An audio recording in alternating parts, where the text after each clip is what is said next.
సమగ్ర శిక్ష ఉద్యోగుల ఐక్యత వర్ధిల్లాలి వర్ధిల్లాలి. ఆవాజ్ దో ఆవాజ్ దో ఆవాజ్ దో మీరిచ్చిన మాటే కదా రెగ్యులరైజ్ చేస్తామని మీరిచ్చిన మాటే కదా రెగ్యులరైజ్ చేస్తామని కాంట్రాక్టులు కాంట్రాక్టులు వర్ధిల్లాలి సమగ్ర శిక్ష ఉద్యోగుల ఐక్యత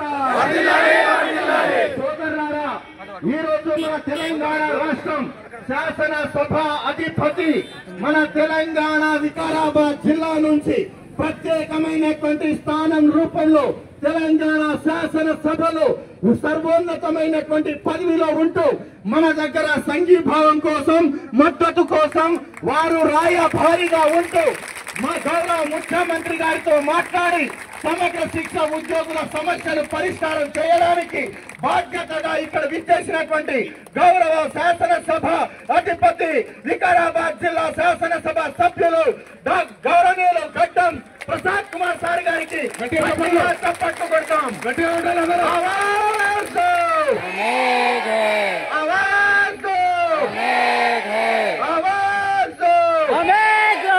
సార్, 4 విషయాలు కేవలం మేము ముందు ఉంచుతున్నాం సార్.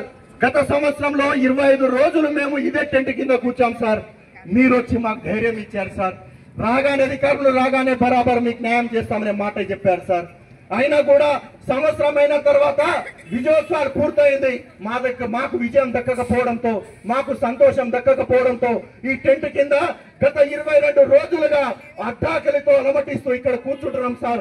వందల మంది ఉద్యోగులు ఇక్కడ రాష్ట్ర వ్యాప్తంగా 19,650 నుంచి 22,000 మంది సమగ్ర శిక్ష ఉద్యోగులు MRC, CRC, KGBV, URS, DPO, model school ఇలా వివిధ హోదాలలో పనిచేస్తున్నటువంటి 50 మంది ఉద్యోగులు మన దగ్గర ఉన్నారు సార్.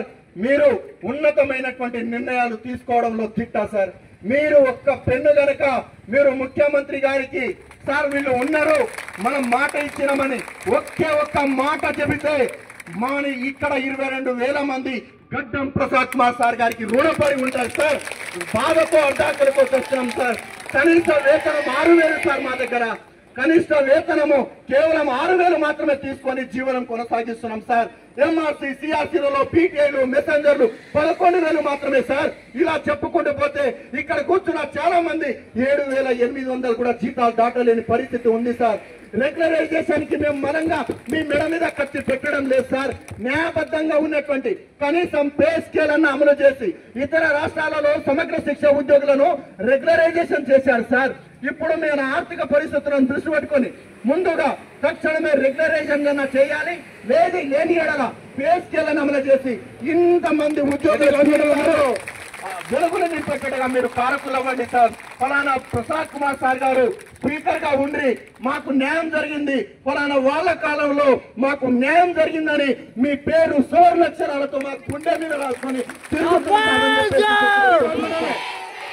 మీరు తెలంగాణ ఉద్యమంలో ఇక్కడ కూర్చున్న వాళ్ళందరూ కూడా వీరోచితంగా కొట్లాడారు సార్. ఉస్మానియా గడ్డ మీద గడ్డం ప్రసాద్ కుమార్ అనే ఒక వ్యక్తి, రామ్మోహన్ రెడ్డి గారు అనే ఒక ఇద్దరు పేరు ఫోటోలు పెట్టి జోగులాంబ గద్వాల్ జిల్లా నుంచి చార్మినార్ జోన్లో కలపడానికి మీరు చేసినటువంటి కృషికి మీకు పాలాభిషేకాలు ఆలోచించారు సార్. వికారాబాద్ గడ్డ మీద మీరు 22,000 మందికి మీరు న్యాయం చేయడానికి పూనుకుంటే మిమ్మల్ని పాలాభిషేకం చేస్తాం సార్. మేము మీకు మీ యొక్క పేరుని మా గుండెల్లో చిరస్థాయిగా మేము నిలబెట్టుకుంటాం సార్. ఇది బాధతో మాట్లాడుతున్న మాటలు సార్. ఏదో అర్ధనాథంలో కొంచెం కోరికలు మాత్రం కాదు సార్. కేవలము పే స్కేల్ రెగ్యులరైజేషన్ మా బడ్జెట్ ఎంత ఇబ్బంది అవుతుంది సార్ ప్రభుత్వం మీద అంటే కేవలం సంవత్సరానికి 672 కోట్లు సార్. గోనె సంచులకు 3,475 కోట్లు కేటాయిస్తున్నారు సార్. అంత దరిద్రమైనటువంటి భావజాల బతుకుతో మా బతుకులు బతికిస్తున్నాం సార్. దయచేసి మీరు పూర్తి స్థాయిలో మానవత్వంతో ఆలోచన చేసి ఆ దిశగా మీరు కొనసాగించాలని ప్రత్యేకంగా మిమ్మల్ని కోరుతా ఉన్నాం సార్. కేవలం 10 సెకండ్లు మాత్రమే మా మహిళా ఉద్యోగిరాలు మాట్లాడతారు సార్. ఏమనుకోవద్దు సార్. ఒకటే నేను మీ వాల్యుబుల్ టైం తీసుకోదలుచుకోలేను. మనకి ఇండియాకి ఇండిపెండెన్స్ వచ్చింది కాంగ్రెస్ ప్రభుత్వం ఉన్నప్పుడే, తెలంగాణ ఇచ్చింది కాంగ్రెస్ ప్రభుత్వం ఉన్నప్పుడే, మన స్కీమ్ తెచ్చింది కాంగ్రెస్ ప్రభుత్వం ఉన్నప్పుడే, మన రెగ్యులరైజ్ కూడా కాంగ్రెస్ ప్రభుత్వం చేస్తుందని ఆశిస్తూ ఆవేదన వ్యక్తం చేస్తున్నాం సార్. తప్పకుండా మా డిమాండ్ మా రిక్వెస్ట్ ని మీరు కన్సిడర్ చేయాలి sir. Please sir, I don't want to waste your valuable time. Thank you sir. Sir అందరూ ఉద్యోగులు రెగ్యులర్ చేయాలి సార్. అందరికీ ఉద్యోగులు రెగ్యులర్ చేయాలి సార్. మీరు తప్పకుండా మాట్లాడతారు ఈ విషయం పైన. రెగ్యులర్ చేయాలి సార్ మా ఉద్యోగులందరికీ సార్. సమగ్ర శిక్ష ఉద్యోగులందరూ రెగ్యులర్ చేయాలి సార్. आवाज दो, आवाज दो.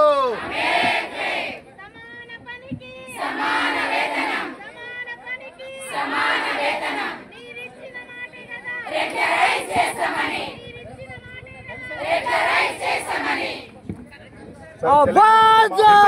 మన కార్యక్రమాన్ని ఉద్దేశించి గౌరవ స్పీకర్ గారు ఒక్క నిమిషం మనల్ని భరోసా ఇచ్చి ఆ దిశగా ప్రభుత్వంలో ఉండి మనకు న్యాయం చేసే విధంగా ఆలోచన చేయాలని మేము అనుకుంటా ఉన్నాం. సార్ స్పీకర్ సార్ అర్థం మాట సార్.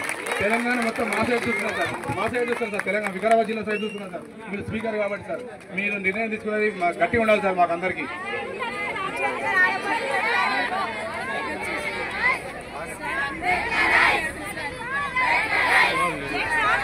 గట్టిగా సౌండ్ గట్టిగా.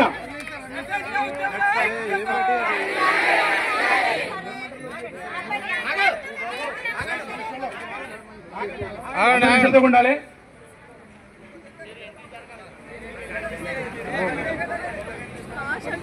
ఎన్నికల్లో మీకే కాదు తెలంగాణలో జరుగుతున్న అన్యాయాల గురించి వేలెత్తి చూపి అందరికీ న్యాయం చేస్తామని చెప్పి ఆ రోజు చెప్పడం జరిగింది. అవును మేడం. మీకు కూడా సాంఘీభావం నేను ఆ రోజు మీకు తెలపడం కూడా జరిగింది. కానీ తెలంగాణ వచ్చిన తర్వాత